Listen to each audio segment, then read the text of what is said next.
जय श्री कृष्ण। आज हम अध्याय 15वां शुरू करेंगे, पुरुषोत्तम योग। ओम श्री परमात्मने नमः। श्रीमद्भगवद्गीता अथ पंचदशोऽध्यायः। श्रीभगवानुवाच ऊर्ध्वमूलमदः शाखम् अश्वत्थं प्राहुरव्ययं छन्दांसि यस्य पर्णानि यस्तं वेद स वेदवित्। श्री भगवान ने कहा, हे अर्जुन, इस संसार को अविनाशी वृक्ष कहा गया है, जिसकी जड़ें ऊपर की ओर है और शाखाएं नीचे की ओर, तथा इस वृक्ष के पत्ते वैदिक स्तोत्र है।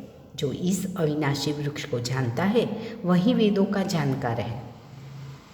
ભગવાન બોલ્યા, જેના મૂળ ઊંચે છે અને નીચે શાખાઓ છે, એવો સંસારરૂપ અશ્વત્થ પીપળાનું ઝાડ અવિનાશી કહેવાય છે. વેદના મંત્રો તેના પાંદડા છે.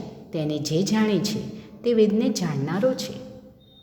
यह पुरुषोत्तम योग का पहला श्लोक था, जो हम श्रवण करेंगे, मनन और चिंतन करेंगे. जय श्री कृष्ण.